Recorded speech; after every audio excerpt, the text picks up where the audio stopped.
The fastest way to become the person that you want is to surround yourself with people who give you no choice but to become them. And so I think Layla and I are very proud to announce that we're bringing in, for the first time ever in our career, a partner into our business at acquisition.com, which is the man, the myth, the legend, the Michael Jordan of the real estate industry, Sharon Srivatsaa. I'm so excited to be here. This is so fun. I'm so excited. I can't believe it's finally here. Over a year? Yeah. Over a year that we've been talking about it now. You remember we were doing the whiteboard session in Alex's office and we were like talking about the whole plan. We planned the whole thing out. And it's like the countdown began. Alex had a little timer on his phone. Yeah, I did. And like for days and weeks, I would just be like, 78 days left, 54 days left until we could finally announce this. I think that it would be helpful for everyone to know kind of like the thought process behind the decision and kind of our relationship and how it's evolved to even deciding to do this. Because, getting into a partnership, you've heard our content before. It's like getting married. It's a huge decision. I think we were all equally terrified. Yeah, no, and just like not wanting to fuck anything up. Yeah, and what a lot of people might not know is that we've been friends for 6 or 7 years now, and like very good friends. So to give you some context, and we'll walk through some of the timelines because I think it'll be relevant. But like when we were selling the company, I was talking to Sharon every morning, like, hey, what do you think about this? And what do you think of this deal term? And even before that, I got introduced to him from a mutual friend of ours, and we had a Zoom call at like 4 or 5 o'clock at night.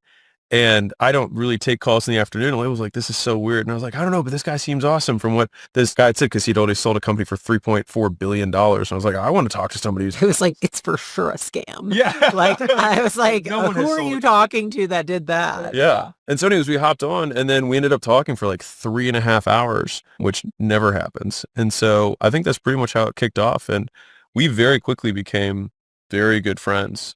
Well, I remember what happened was like Alex went on the Zoom call, right? And then I made dinner, all the stuff. He comes back at like 8:30 and then I was like, how was the call? And then he's like, you need to meet this guy. Like, you'd really like him. And I was like, Yeah. most of the time when he introduced me to someone, I'd be like, listen, something smells wrong about this guy, right? And then I remember like I was so hesitant, but I was like, okay, he would not like be like, you need to meet him if he didn't think so. He's like, no, I think like you would get along really well with him. And I was like, okay. And he's only said that about like 2 or 3 people ever. I've been right every time.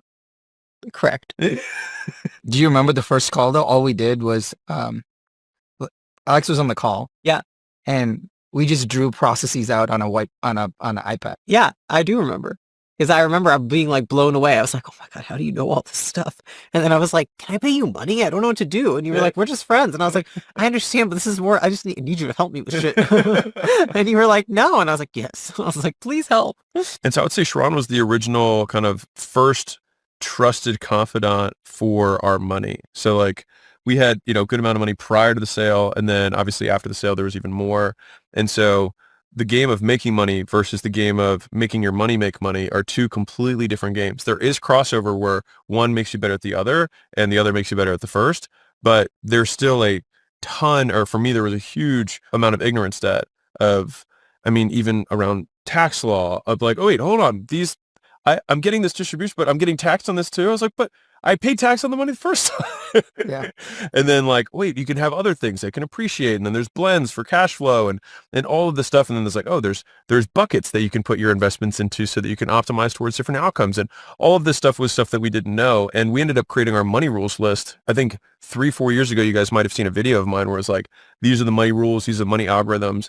A lot of those stemmed from Sharon. It's so cool because like you're really great at marketing and brand. You're really great at investing and you're really great at operating. And it's like every time I've seen one area, it's just like the depth of knowledge in each area too. It's like, it's not like you're shallow and all. It's like you deep knowledge in each of those areas. I think that's when we really started talking a lot more because it was like, okay, we're talking about all the because we're doing the same. And that was really fun for me. I remember when the time between after the sale, we had sold Telus and I was just doing investing private equity stuff. I would just talk to both of you saying, man, I don't know what my next thing is. And the crazy part is, I think a lot of people don't know this, but you were the first people that I talked to about the real opportunity. And I said, hey, I have this. This is super interesting. Small public company, 200 million in revenue. And you're like, you get to go work. Yeah. Go do that. It's so funny to like sit back and think about it all because I think, I was like thinking through before we sat down here. I was like, how did this conversation even start around us all working together? Because I had obviously talked about it with Alex for years before we'd ever talked about it with you, and it was more of like, I was like, oh my God, is there some way we could bring Sharon on the board, or like bring him in as like how do we involve him somewhat in act? And it was just like something I didn't know how to do. And it's like, normally I remember telling him I would ask Sharon about this, but I can't ask him about it because it's him. And then I'm trying to think about, do you guys remember how we started having the conversation about? I know exactly what happened. Really? So we were at dinner, and then I said, man, I think I've hit all the big goals. We went from 200 million valuation to $1 billion valuation. And I said, I'm done. I think I'm just going to retire. And Alex just laughed. He's like, you would be so bored being retired again. You've already done this. Yeah, you should just come work with us. Yeah. And we could do it for a long time. Yeah. And I was like, you don't want that. I was like, no, I do want that. You should totally do that.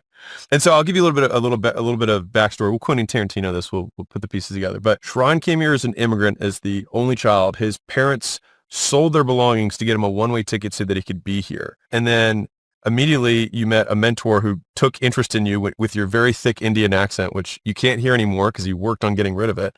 And then did you get accepted into a program? What was the gap there that got you into like that software company? So how it all happened was, for my senior paper in college, I wrote the senior paper in computer science, and I pitched it at a programming contest at Berkeley.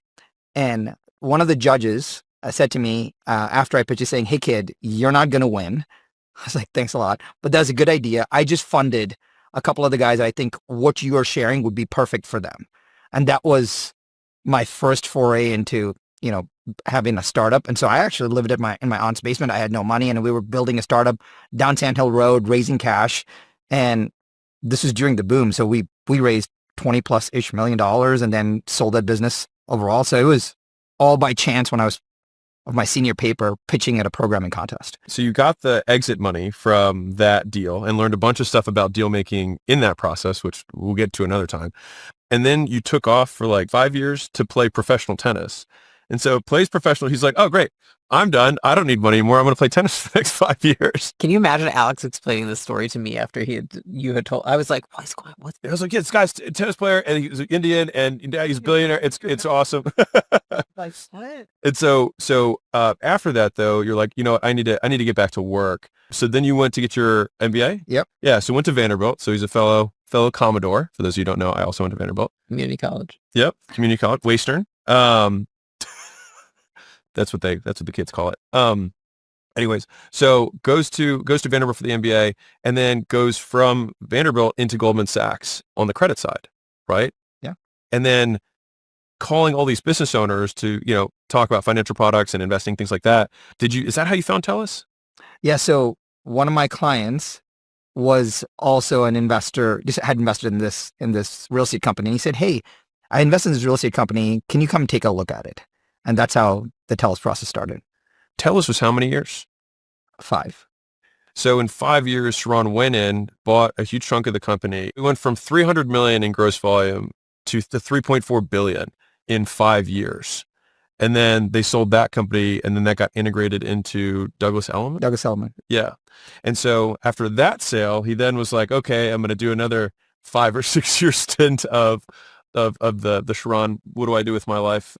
Investment. Okay. I have so much money. What do I do? Dude, I remember the first time when we hung out with you during that stint too. Like, you were like, you guys want to go to breakfast at like 9? Yeah. We were so stressed. We're like, breakfast on a Tuesday at 9? Middle of my day. So an ongoing joke that you don't know is that we're like, Sharon's the only person we do breakfast with. Only. Literally. You are.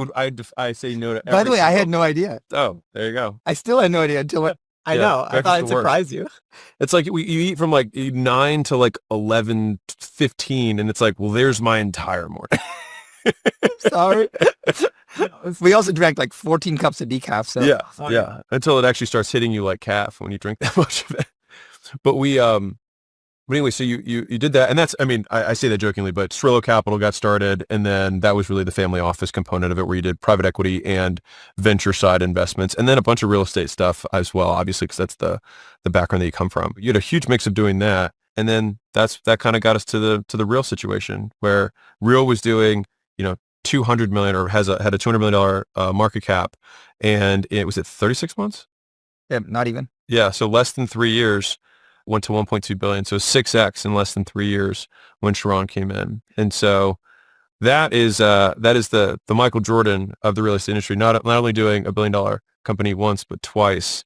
So he's 100% on his real estate companies getting to $1 billion. And so we're just, honestly, I would just say, like, I'm beyond thrilled to have Sharon in here because it was so natural, because all of the major business decisions and strategic direction stuff that I would end up calling Sharon about anyways, like, I feel like I was getting you as a shadow de facto partner. And so the integration has been almost like we just get to hang out more than we did before. Yeah, it's really interesting because I also think during that time where you started and you were doing all the investments yourself, we kind of took your structure and mirrored it for us. And that's when we learned about private equity, when we learned about investing.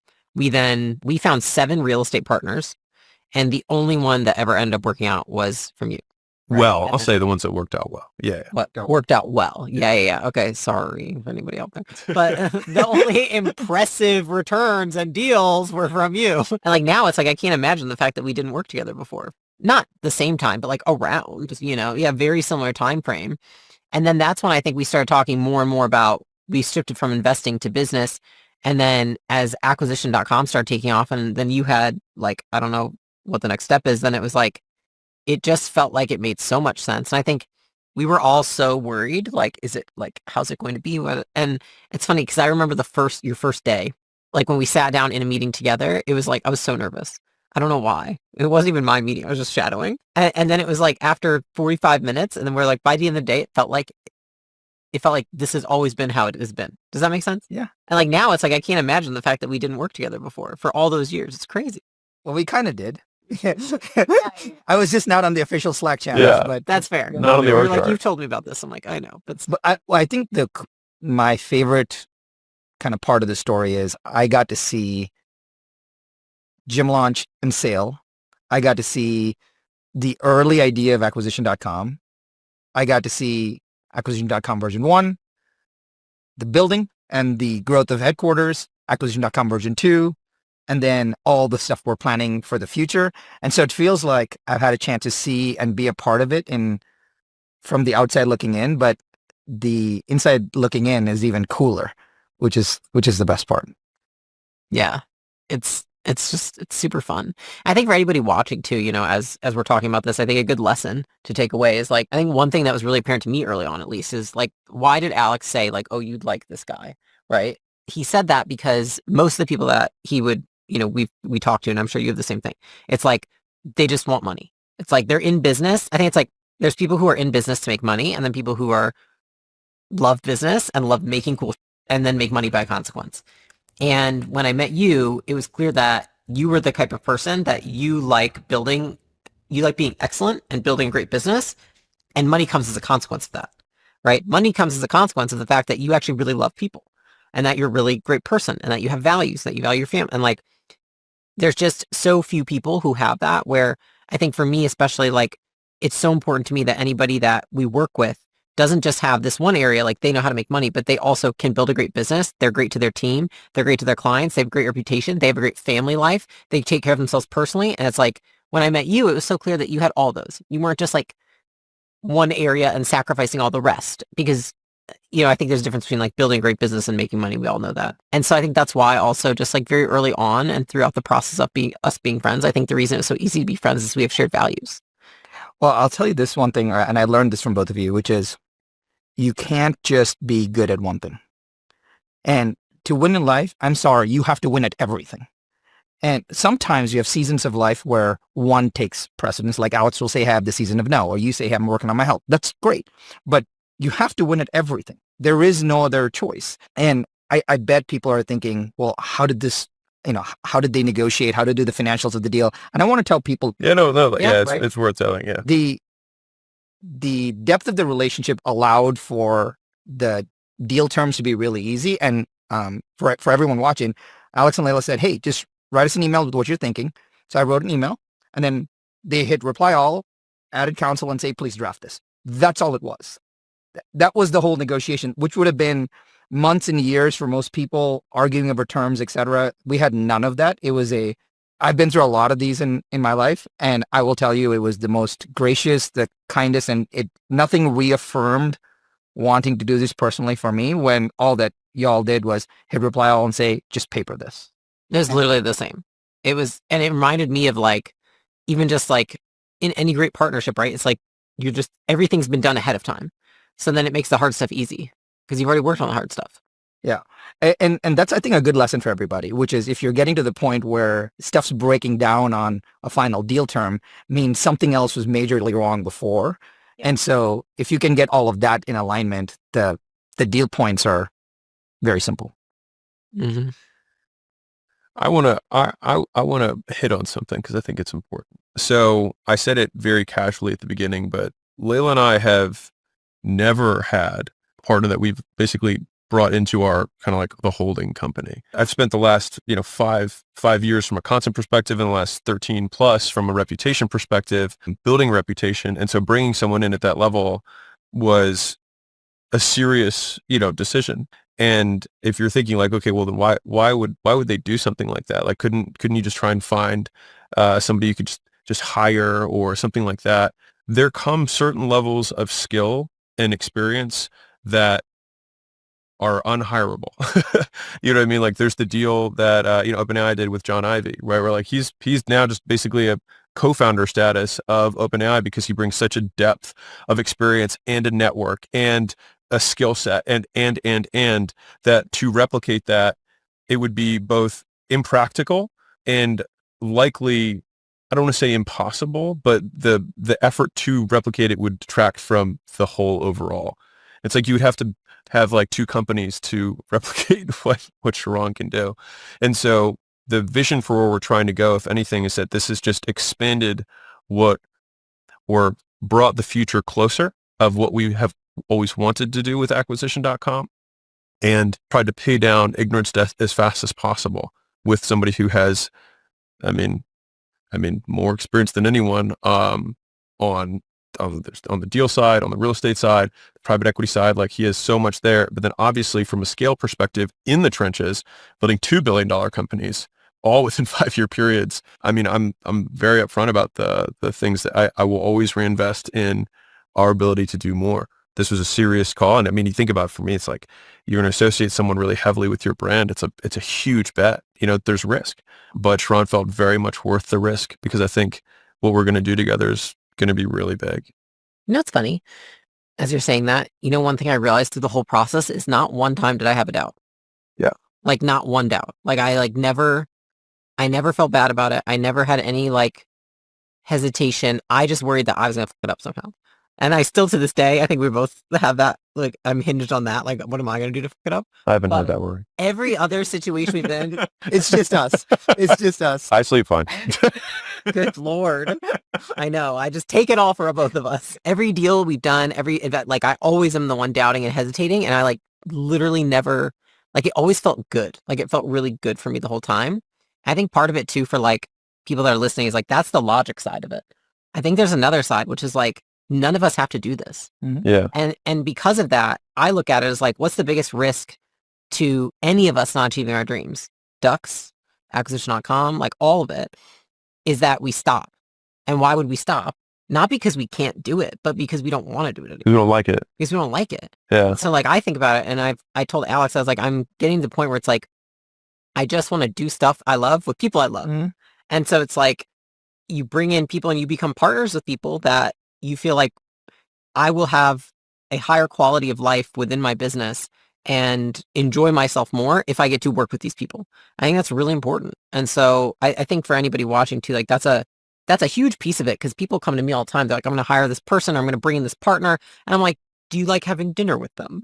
And it's like, no, I don't like having dinner with them. And I'm like, well, why are you bringing them in and giving them half your business? You know what I mean? And so I think like, that's a huge point that people need to think about and consider when it comes to that stuff. I would say the second piece too is that at some point in a business, like a lot of people might be watching this and thinking like, maybe I need to find a partner now. But I think you have to consider the size that you're at. And it's at some point, you're not looking to hire people anymore. Multiple people at similar levels are looking to partner, because at some point it's like 1 + 1 = 11. That's the way I think about it. except it'd be like 1 + 1 + 1 equals, I don't know, 33 or something. 111. Well, can you talk about that though? You made a great video about it, but the early discussions for us revolved around this metaphor of the barrel, and I think you broke it down really well. I'd love for you to maybe share the idea of the ammo, the resources around it. Yeah, it's at some point, I think we get into this pattern when we're bringing people into the business, bringing resources in, it's almost like they're bullets. Like you need to give the resources to somebody who's capable of building something from nothing. And at some point you have to bring in a barrel. And when you think of a barrel, you think of somebody like you who can create something of nothing, who can be as effective as you at the things that you're doing. And at that point, it's like, if I'm going to bring in somebody that has the same skill set as me, then that's a different type of thing.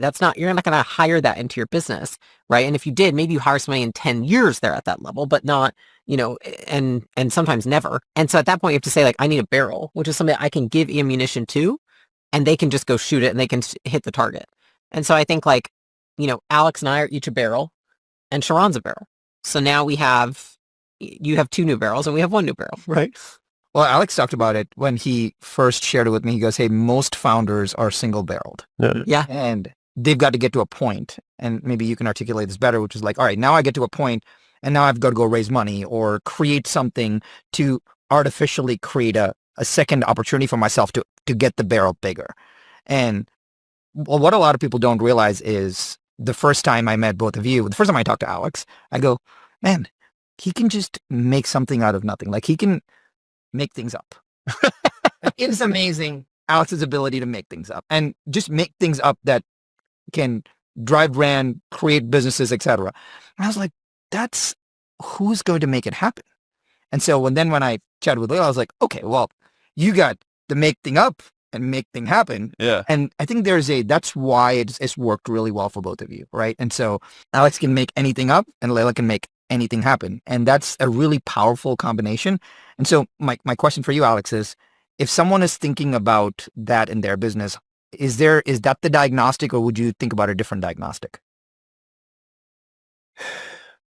So I think everything comes down to return on time, right? Like I think if we boil everything down for the entrepreneurs, like you only have so much time and you have to get returns on your time. We try and get other people who have high leverage time, which is like, not only can I get somebody who can do something, but they're also bringing in 10 years that I don't have to learn to get that skill to then do this other thing. With the rate limiter, which is the whole concept of barrels, is like you can only ship things so quickly and there's only so many opportunities that you can pursue. Like, and I'm a big advocate of focus, aggressive advocate of focus, but you really never over expand, you just under talent. And I think that under talent is just this not enough barrels, right? You have 20 great ideas. You've got one life and there's one you. Now, if you had 20 barrels, you could do all 20. You've got Elon. He's got 6 big, crazy opportunities. His highest leverage is his ability to attract barrels, probably more than anything else. But I want to circle back to what you said with me and Leila. So I got to somewhere in the neighborhood of between $2 and $3 million a year. I can't remember the exact financials, but between $2 and $3 million a year when Leila and I met. That was about where I had kind of like capped as an entrepreneur. And that was I chased too many rabbits. I was too spread thin and I had 6 different businesses. I had all these different things going on. And then when Leila came into my life, she got me to focus on one opportunity. And then she was able to basically make all these things happen. And also at the same time, push back and be like, great idea next year. And that from an order of magnitude perspective, that went from, you think about where we were there, $2 or $3 million a year as a solo entrepreneur, to adding one other barrel then took us to 9 figures plus, right? And it's like, okay. And that's where Sharon, it's like, okay, well, there's 2. And this is why Leila was saying 1 + 1 doesn't equal 2 or 3. It can equal, 11. It can be a huge increase in throughput. And I think that having, a third barrel makes it, we're excited about, we've been talking for a year. It's for everybody who's, curious. It's not like, hey, Sharon's coming in because we're just going to like keep doing what we're doing. We have very big plans that we've been honestly laying since we started talking a year ago that have been in the works that you guys will find out about.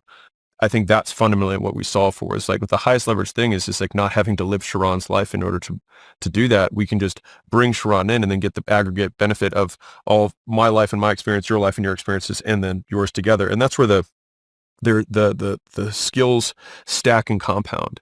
So there's this framework that I like sharing a lot, which is like, if you think about, or I believe that the potential of a business is based on the aggregate skill set of the people contained within it.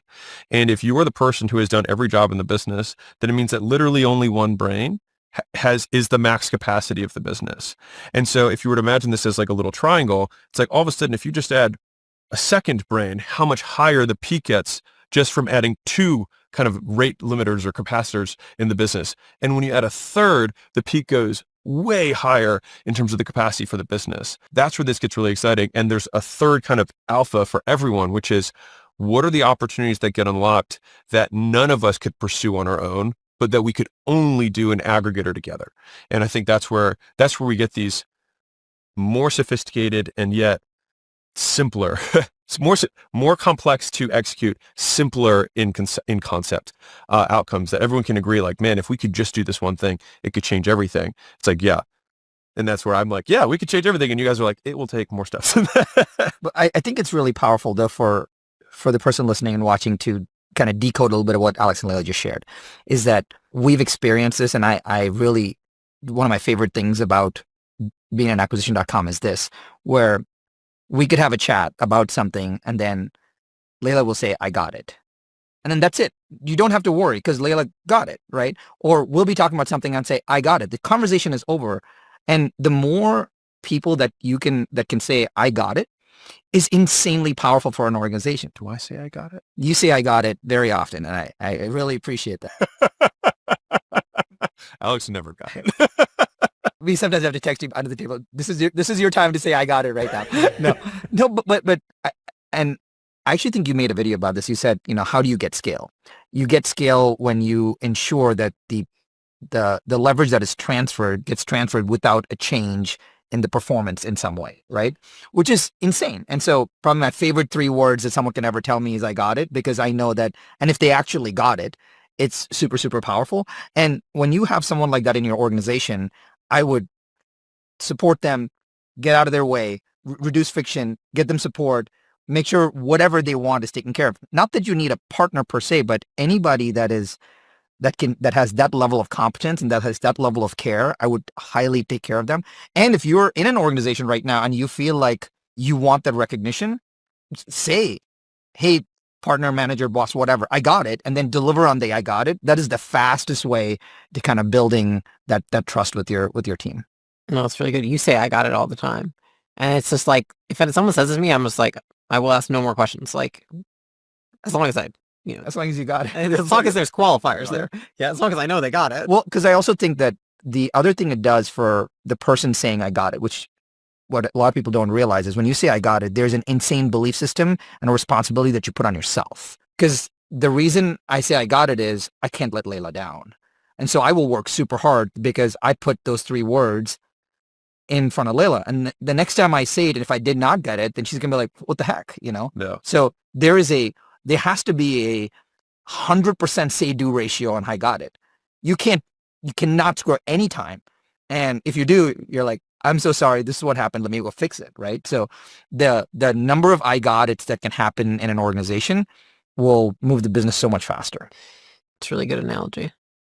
Now I'm thinking about it. I'm like, who says I got it the most? I can think of the top 2 people that say it to me the most. And I'm like, oh, I always appreciate it so much. I'm like, oh, yeah. Okay. Well, I'll throw this in. Like, I think bringing a partner on, I think, this has been awesome, for us. But trying to explain, like, right way to feel, wrong way to feel, I think just from a pattern recognition perspective might be helpful. One, we've been working for, not working, but like we've been talking about this. So we've laid a lot of, groundwork for this so that we can hit the ground running. But Sharon has given me, and especially Leila, attention back. And so it's like, and I don't like using soft language, but I'll use it here and then I'll explain it. But like, it makes, like, Sharon is making everything feel lighter. And so I see that as, okay, I only have so much time and so much bandwidth, which is even less than the time that I have in terms of like mental acuity. And all of a sudden having 2/3 of the things that I was formerly working on now just gone and being done at the same level or arguably higher because Sharon has more experience with these things. So we're paying down ignorance debt as we're kind of learning the edge cases of what is the 9-figure to 10-figure marketing playbook look like? What is the 9-figure to 10-figure sales playbook look like? What does the 9-figure to 10-figure product playbook look like? We're trying to pay down this ignorance debt as fast as we can across all these functions. But it's like, well, Sharon already did this on the public level, in a public company. And before that in Telus at a multi-billion-dollar level. It's like, well, some of these legal infrastructure pieces, it's like, okay, well, we can and we'll learn it, or we can just not have to pay the scar that I know or the interest that is going to come due later because we just pay that debt down now. And I think that habit of being willing to sacrifice some today to not get destroyed tomorrow has served us really well. But from a feeling perspective, which I don't really tap into very much, it just things feel lighter. And I think that if somebody comes into your organization, also works at any level, but if someone comes into the organization and it feels heavier, it's not, that person is not helping you. They're not putting attention back on your plate so that you can then eat up the problems that you're uniquely qualified to solve at the higher level than you're currently solving on it. Mm-hmm. No, I think that's really valid. I also think even in that case, like when you're bringing someone to make it feel lighter, whatever that may be, I think like for me, it's definitely very mental. It's also from a work standpoint, but like the mental, like knowing that even just like talking things through with you, it's just like, I just value that so much. And I'm so grateful for it, just to talk through things that I didn't have anybody in the organization to talk to about before. You know what I mean? It's like, of course, but we don't even work on the same things in the company. No, so we it's don't. different, which has just been like a sigh of relief of like me being like, this is right. And you're like, that, or like, this is amazing. Right. And you're like, that's amazing. And I'm like, oh, okay. Like, it's nice validation. And then also like being able to run things by you and learn things that I didn't know. When we told the team that you were coming on, like the way that I brought it up to everyone is like, guess who hasn't taken a company to $1 billion before? Me. And I was like, so I would like to bring on somebody who has, like, and I think a big learning for me was that, I was, and of course I didn't talk to you about it because you were very busy at the time, but like, I was so nervous to tell everybody, like, so nervous. So like, I talked to one of my coaches, I talked to like 2 of my coaches, but I'm like, how do I do this in a way that positions it really well? And they were like, well, what's the truth about this? And I was like, everything that we just said here, right? And they're like, well, just tell the truth. And it's so funny because I told the whole team, and that was exactly the frame I used, which was just like, I haven't done this before. Sharon has. We've been friends for this long. We've been talking to him behind the scenes for this long. Like, these are all the things. And not one person had an adverse response. And it still has not. Like, it has gone insanely well. So what I will say is that if you are bringing in somebody to help, you don't want to like skimp out on how you bring them in, how you talk about it with your team, even like onboarding. Like, it was fast and crazy, but like I built out everything, and then you were like, I don't need all that. You're like, I will do some of that, but it's like, you just never know, right? It's like, you don't know. We should talk about how Sharon onboarded, because I think that would be super helpful for people who are bringing in high-level executives, directors, partners. Do you want to hit on that? I mean, we can. It wasn't even as planned because I ended up having to. No, but I love what you did. I mean, so, the first thing that Sharon did, which a lot of people, so this is, I think this is kudos to Sharon because he has zero ego, which is why he is as successful as he is. But a lot of, partners, execs, even directors, depending on like leaders, I'll just say, might come into a company and just be like, all right, what's my 30, 60, 90? And there's nothing wrong with that. That's fine. But Sharon just was like, okay, I'm going to meet every single person who works at acquisition.com from like the bottom of the org chart all the way up. And he was like, this gives me so much rapid context, and I'll have rapport and he basically onboarded himself within 10 days and talked to, 100 plus people in that period of time, and was like, he came back and was like, I understand what's going on now, which is better than like you trying to write a 16-page document because the thing is it's always going to be one person's perspective. Whereas if you get 100 different perspectives, you actually get such a 3-dimensional view of the company rather than 2D kind of paper version. I'll also say that from a speed of growth perspective, if we think about the speed of a business can be derived from the speed of their ability to make decisions, right? Well, it's like, then what speeds up decision-making ability? So one part is data. Well, actually, data is going to be the biggest one. But when you don't have, in the absence of data, you have patterns, right? You have basically past data that you can extrapolate in the future. And so to your point, Layla, it's like, we might say, hey, based on reasoning, just some logic and what we know about the world, we believe this is a good direction or a good decision. And having someone who has that pattern that's already recognized to be like, yeah, already did that, like, that's the right call. Or yes, and add this piece because this will come up later.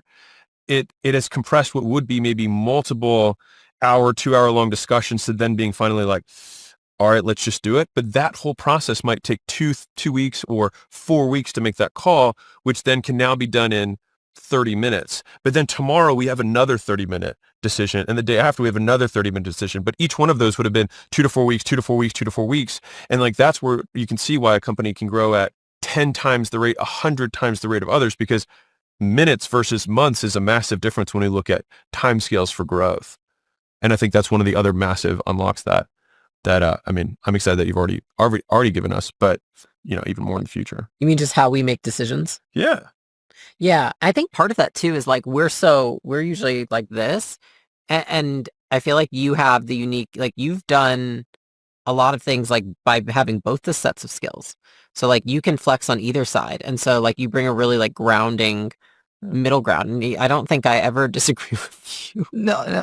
Well, thank you. But I think the interesting part about the onboarding, which people need to know, is the thoughtful, like Layla wrote me a 16 to 20 page onboarding plan, which was amazing because that allowed me to say, all right, let me read through that. And the interesting part about that was not the plan itself, was seeing Layla's thought process on how the world works. And I think that most people will just say, okay, cool. Hey, let's do a press release and bring this person on board. And hey, for the first few months, just meet people. I'm like, no, you had 90 days of like ramping up. That's crazy. Yeah. Like you need to make impact today. And so Alex hit the nail on the head, where if the organization is somewhat larger, especially if there's a hybrid component to it, you can't wait for rapport. You need rapport and patterns very quickly. And so if you're talking to people and 5 of them say this is what they love about the company, that reinforces what that is. And if 3 of them say this is the same issue, that reinforces what that is. And you learn it very quickly, and you learn it from natural patterns. And that also allows for rapport. So if you're newer in a company, I would suggest focusing on rapport and patterns. That would be very, very helpful. And the second is to be super impactful. You have to find the most granular thing that happens in the business. So for us, it was me going through every single line item in our P&L. Yeah. Right. And so I know everything, because where the money goes is where the business invests. And once you know that, you know where everything is at.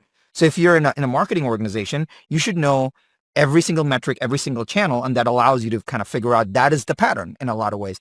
So people think about learning top down. You want to learn bottom up, because that allows you to know what the culture of decision-making happens. That's what's manifested in the bottom-up numbers. And if you do bottom-up, you can get perspective very quickly. If you do top-down, it takes a lot of time. Mm-hmm. I think that's what I was most impressed with, is I totally saw the bottom-up approach there. It's just like already being able to recall so many of the details. I was like, wow, like just so fast.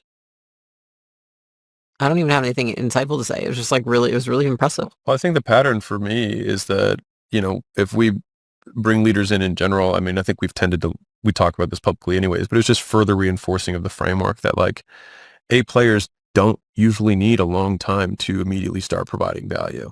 And when we hear someone who might say like, I'm going to need a quarter just to like get my bearings, it's like probably not the guy or the gal, right? Like every single A player that I could name off the top of my head in this business, like immediately, I mean, within the first 5 days, first work week was like, I got it. I already understand this chunk. I'm going to start eating this, and I'm going to understand these. But they hit the ground running. And every time that I've probably been like, you know what, we'll give them it's like it's never really worked out long term. Or it's just been an also ran. It's been like they're all right. Like they somewhat solved the problem, and they're not a screaming hot pain right now. I'll deal with it later. But every A player hits the ground running. And, this is obviously no exception. I would love both your perspectives on this, and because hopefully this is helpful for folks watching as they're bringing people on, or you're coming onto an organization, is you want to deliver artifacts as soon as possible. Yeah. And it's not just, I had impact. You want to deliver something real, tangible, artifact, something as soon as possible. And when you start producing, people around you are like, wait a minute, he showed up, he tried, he showed up, he wrote a memo, he showed up, he made a video, he showed up, he set up a process, he showed up, he talked to a vendor, right? And so the email is not the artifact is the artifact. And the more artifacts that you can ship early on, the more confidence you get and the more feedback you get. And you start to realize, if you're coming in new to an organization, the more artifacts you can ship, the better. And when you say artifacts, do you mean like organizational wins? Correct. Okay, just Yeah. sort of. Hey, we read this memo. Here's a video. Here's how we're thinking about this. Like something, I always think about it as, what do you have to show for it? Yeah. What have you done this week? Which is a great Doge question, but you have to ask yourself, what do you have to show for it?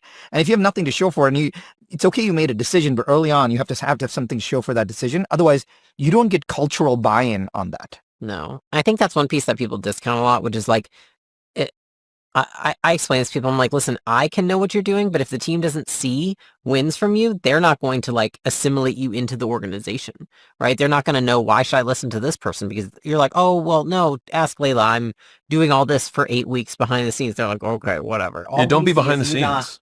Don't be behind the scenes. The two biggest pieces of advice I give to everyone that asks me, because we have so many new people, they're like, what can I do? And I'm like, one, don't tell people what to do when you're new. Like, don't go around telling people that something they do is wrong.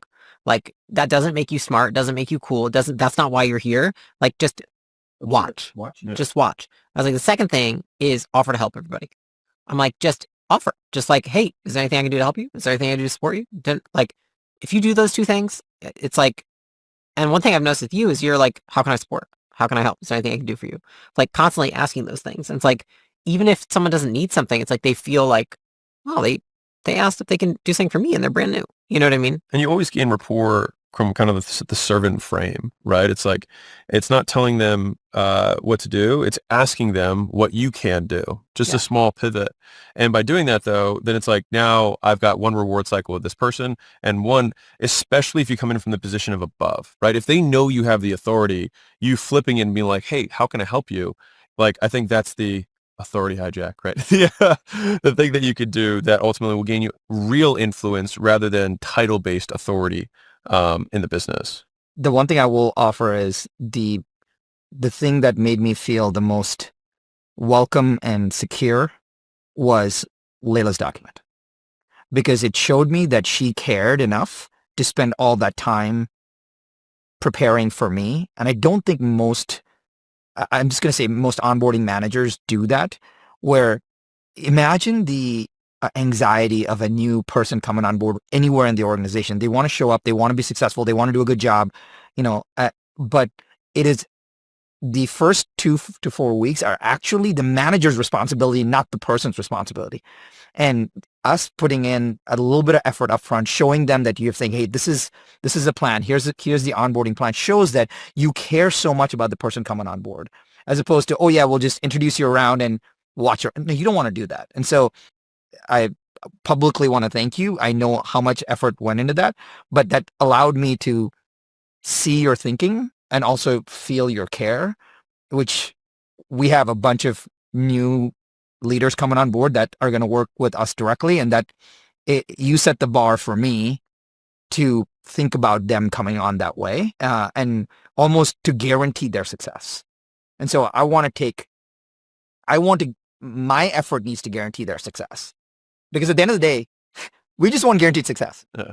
And so I want to do the effort, and you showed me how to do that. That's super cool. Oh, I appreciate that. It's funny you say that, because that is when I remember when I walked into a new job and they had a whole document packet and like basket for me. And the way I felt was like, I never had a job do that.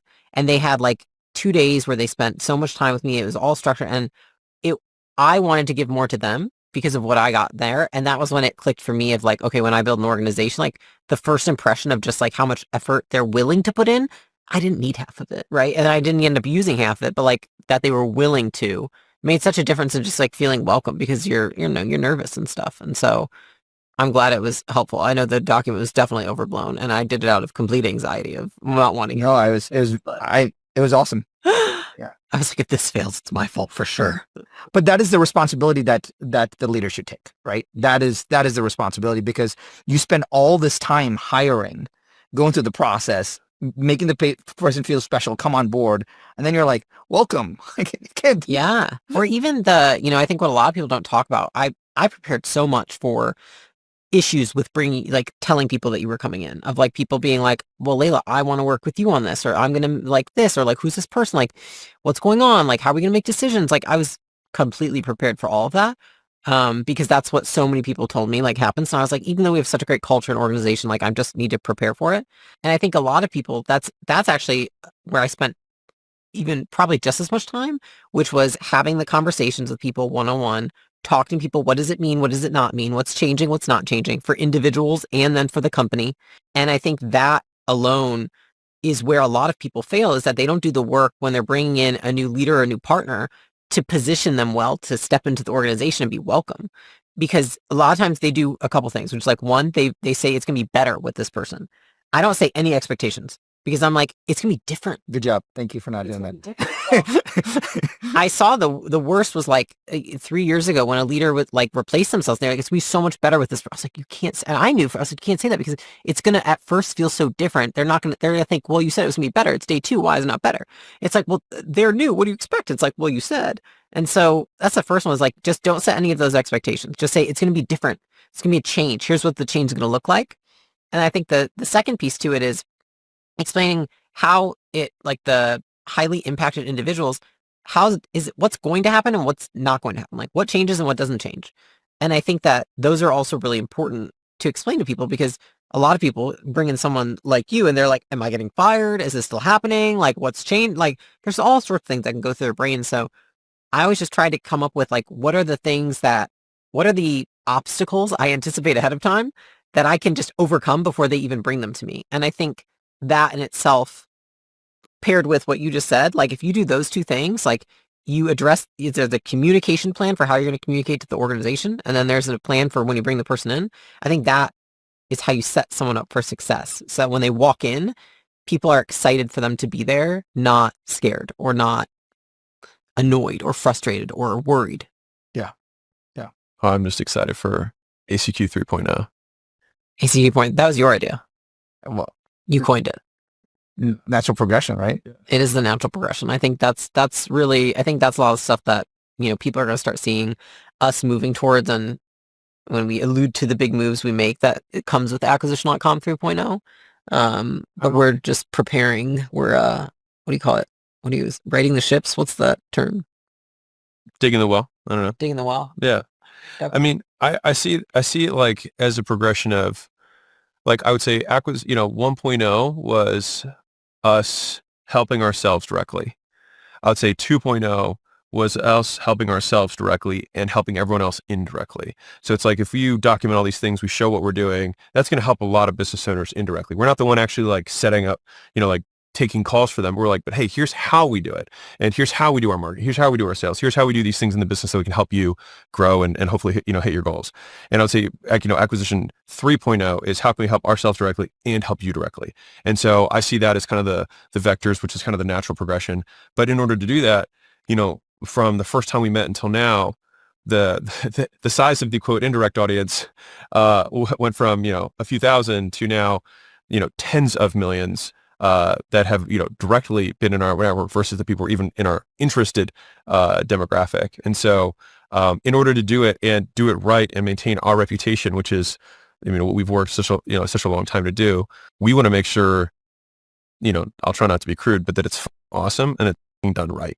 And that if we can do that, then I think that we can get close to the kind of impact that I think all three of us want to have. Because you said this earlier, but like, it's hard for people to comprehend. It's like, Sharon really doesn't need to do anything. And we really don't need to work at all. We can just like live off the dividends from the buildings and the businesses that we own and like just work out all day. We contemplated however many years ago when you were post-Telus, we were post-General, like, should we just do family offices? Like just chill, invest our... Well, that was the original idea. I know. That was the original. It's weird. And then I was that idea was so, like, looking back, it was so small. Yeah. It was also nothing wrong with serving yourself. I want to be clear, like, if you want to do that for anybody who's listening, by all means, do it. But I think that to have, like, when I see the best entrepreneurs of all time, it's like they're able to kind of like flip their selfish interest inside out so that it just kind of pulls the world.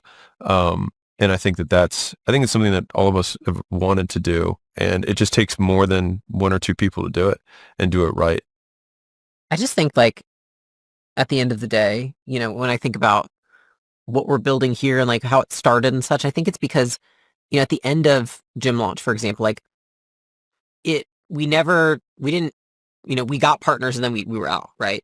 We never brought partners into the business to keep growing the business in a way that didn't feel completely exhausting, because at some point this isn't about the work that you do in the business. It's about the decisions, the judgment, the leadership, the experience. And that's, it's not like we're like, oh, Sharon's going to come and just do so much work. Like, it's like, I know you are because it's who you are, but it's like the judgment you bring, the decision making, the expertise, like your thinking, your brain, right? And I think at some point, especially like when we sold Gym Launch, like I was definitely at a point where like it had just run off the two of us. And I do think that I was at a point where I was like, I was okay for a minute, like in that brief moment of like thinking smaller, because I was like, oh my God, I'm so tired. Like I literally was just like, I'm tired. Like I've been up since 4 a.m. I'm going to bed at 8 p.m. and I'm a freaking grandma. And like, it would be nice to just have something a little less demanding of me. Right. And it's funny because I look back and I'm like, it was just a skill deficiency, which is like, I didn't have the skill of doing a couple things, which is like building a team that allowed for me not to feel that way every day, and building a team where I actually, being tired at the end of the day was worth it because I had so much fun working with them, as well as then, okay, maybe you shouldn't be the one making decisions all day. Like if I'm making 35 decisions a day, is that really a good thing to be doing at that point? And I knew it wasn't. Well, I think that goes to Alex's point of having the under talented, right? And the crazy part is, how many times have we all experienced this where doesn't need to be a partner, but you hired one person and that person did so good. You're like, man, everything is so much better because Michael's here. Like that happened, right? And when that happens, imagine that over and over and over and over again. And that's when you get to do so many powerful things. It's permanent I got it's, which then you have an organization of I got it. And then all of a sudden you create the space to then say, well, I still got some stuff. Like I can still go get stuff. But then all those I got it's lets you go get. And I think that's what allows you to build the future, because so many entrepreneurs like have this, their dream is really just a dream and never meets reality because they never have the opportunity to pursue it because they're still stuck, under talented in the business because they're constantly feeling like they have to play whack-a-mole because they don't fully complete the cycle. Like they get a 3/4 solution, but you still kind of like leave parts of yourself behind because you know that someone hasn't fully got it. I think it's probably what I feel most proud of this team is just like, we just have such great individuals. It's like everyone's so strong. And I think I used to be able to count on one hand how many strong people I had in an organization. Yeah. And now it's like, I would have to count on one hand how many weren't, and I wouldn't have any to put on my hand right now. You know what I mean? Which is like, I remember dreaming of that. And so I think at that point, then you're just like, when we talk about the barrels, I think to a degree, it's like when you have the skills to build something amazing and excellent, you just realize at some point you just need to hook with other barrels so that you guys can help.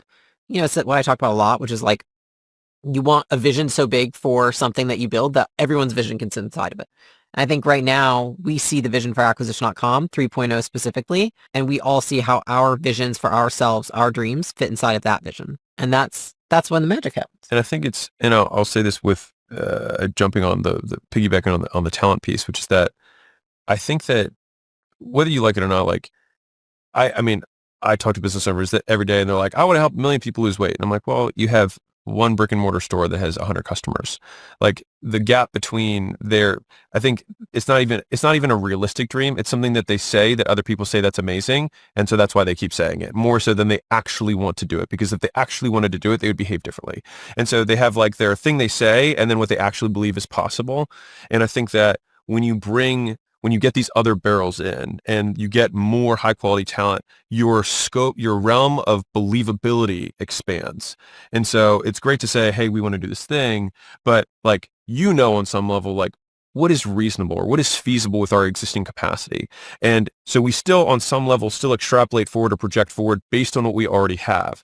And so when you bring those other people in, all of a sudden, like your ability to see further, you're like, oh, I would never have considered that. But now that we have John say, hey, we want to do this thing, but like, on some level, like what is reasonable or what is feasible with our existing capacity. And so we still on some level still extrapolate forward or project forward based on what we already have. And so when you bring those other people in, all of a sudden, like your ability to see further, you're like, oh, I would never have considered that. But now that we have John or we have so-and-so, like, oh, they can we could actually connect these dots in a way that I never would have originally imagined, because I would have thought, I can't do that. And I don't know anyone else who can. But then when you meet that person, you're like, oh my God, all these other huge chunky things now enter the realm of possibility. And then it creates all these new connections that then expands the realistic vision rather than the someday that'll never happen vision. It's totally fair. Yeah, the one quote that Alex actually probably would say it better than me is, this really hit me hard. And I'm born a very driven person, and in my 20s, I really believed that it was about the destination. In my 30s, I realized that it was about the journey. And then finally, in my older 40s, I have finally realized that it's about the company. And it is the people that you're with, the people that you build with, the people that you grow with, the people that you can see more and farther with. It's doing it with great people is what makes you have the ability to outwork everyone else.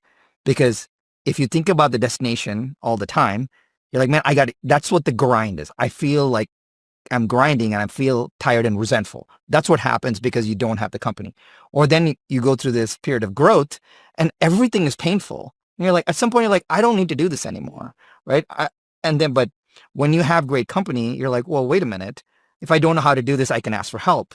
Can someone else do it? I got it. And then you realize that the growing and the joyfulness becomes so much more multiplied.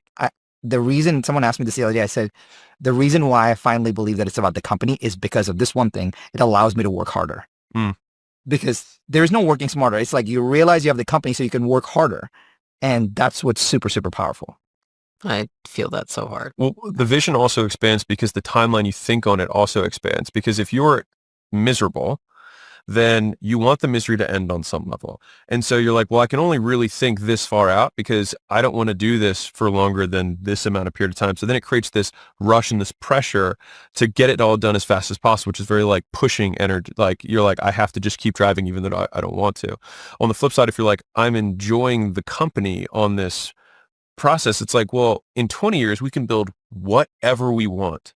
And so then it creates a lot more fun, and you can dream bigger if you have enough I got it's, and with those I got it's, you enjoy those people. Then it's like, well, what do we want to do?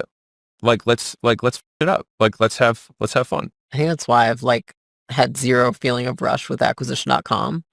It's just like, it's like, if there's one thing, it's like, do what you love with people you love. And it's like, find people that like you would want to be around even if they didn't work in your company. Which is a big one. And like that has just been such a huge frame shift. You know what I mean?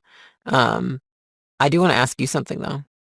I bet you people are wondering, especially like people who follow you, how's your content going to change? So far the content has always been a very niche category king type content. And the crazy part is we've had a chance to build, a 1.5 million TAM audience and build $1 billion business from it. And Alex, you talk about this, right? You go niche, you can actually create a lot of revenue from it. But I remember being at brunch with both of you and with my son, Neil, and the idea of making content about what you're working on. That is the thing that I'm truly excited about. I read this quote, which was like, to write the book, you have to first live the book. And which is that? Oh no, I don't think this is mine. No, I don't think that's mine. No, I don't think that's mine. Like the days of Jim Rohn when you don't know, you just kind of give Alex the credit for it. But if you have to write the book, you have to live the book. And what I'm really excited about is starting to just look at my calendar and just talk about what we are talking about. Like what you and I are planning on launching is talking about what we are doing day to day. And I think that is the thing that people are missing. They don't see that. They see a lot of the how-to stuff, which is cool, but they don't see what did you do to help your business grow. So I'm looking forward to living the book and writing the book simultaneously. Heck yeah. I'm excited too.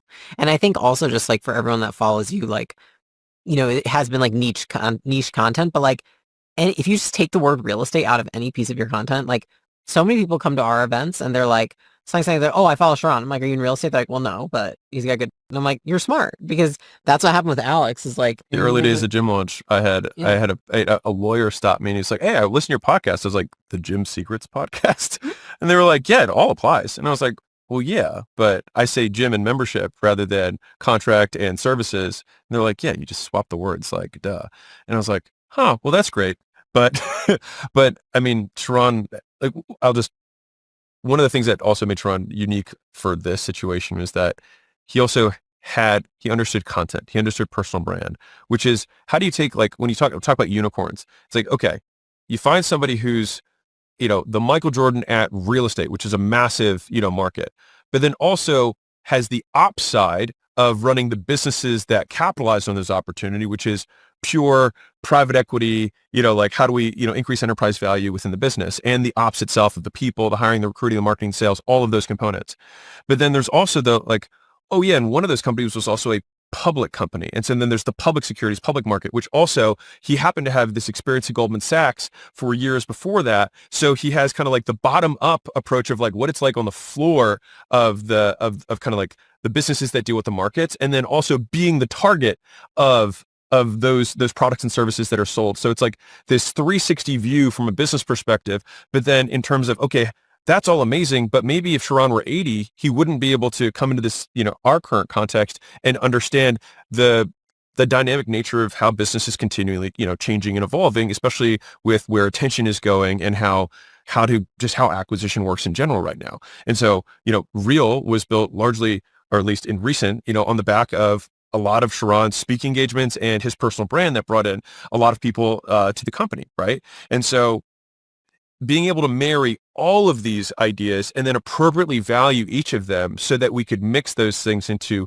the most valuable thing for an entire audience or, consumer base, is just, it's like, how do you recreate that? It's like, oh, I just need another person who had, who's an immigrant, who isn't afraid to work, came here, was dumpster diving in the beginning, and then also was able to go to one of the, best schools in the U.S. and then go to the best bank, or what is considered the best, investment bank in the world, and then also do the private growth 2 times to $1 billion level and do it publicly. It's just like, and also have the personal brand and also be someone that we like really get along with and share the values. It's like, yeah, let's just wait for the next Sharon before we try and bring somebody in to do what we want to do.